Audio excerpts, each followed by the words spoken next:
હું રાઠવા સુનિલભાઈ રમેશભાઈ ગુજરાત સરકાર દ્વારા આયોજિત દિવ્યાંગ ખેલાડીઓમાં સ્પેશિયલ ખેલ મહાકુંભમાં રાજ્ય કક્ષાએ પ્રથમ નંબર મેળવી નેશનલ લેવલની રમતમાં ગ્વાલિયર ખાતે ભાગ લીધો, જેની મને ખુશી છે. મારું નામ રાઠવા સુનિલભાઈ, EMRS કવાંટ, SPF છોટાઉદેપુર. ભારતીય શાળાકીય રમત 2025-26માં આર્ચરીમાં રાજ્ય કક્ષાએ સિલ્વર મેડલ મેળવી નેશનલ માટે વારાણસી, ઉત્તર પ્રદેશ અંદર રમીને આવ્યો, જેની મને ખુશી છે. તેમજ પેરા ઓલિમ્પિકમાં પણ નેશનલ લેવલે રમીને આવ્યા. ભીલ રાજુ, ધોરણ 8, EMRS કવાંટ, SPF.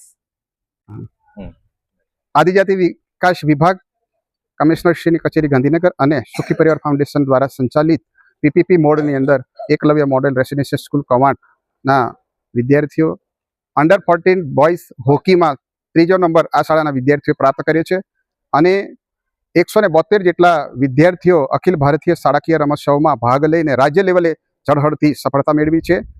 તેમજ નેશનલ લેવલે પણ અલગ અલગ રમતોની અંદર 4 જેટલા ખેલાડીઓ ભાગ લીધો છે. તેમાં રાંચી અને વારાણસી ખાતે પાર્ટિસિપેટ થયા છે.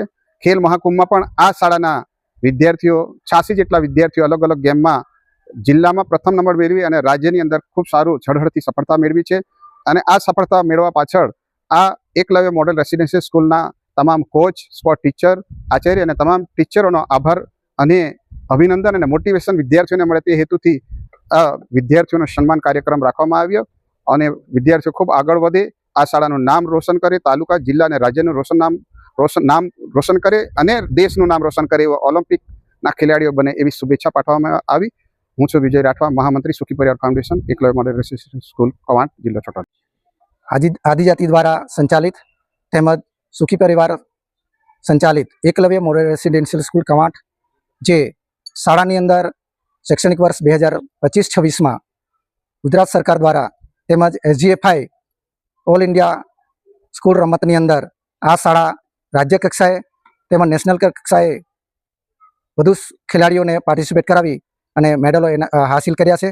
આ શાળાએ ખેલ મહાકુંભની અંદર ગુજરાત સરકાર દ્વારા આયોજિત ખેલ મહાકુંભમાં આ વર્ષ દરમિયાન હોકી, આર્ચરી, વોલીબોલ, એથ્લેટિકની અંદર ખૂબ સારું પ્રદર્શન કર્યું છે. આ ઉપરાંત આ શાળાના વિદ્યાર્થીઓ આર્ચરીની અંદર ગોલ્ડ મેડલ તેમજ હોકી અંડર 14 ભાઈઓની અંદર સમગ્ર રાજ્યની અંદર 3જો નંબર મેળવી પોતાનું તેમજ શાળા અને આ જિલ્લાનું નામ રોશન કર્યું છે.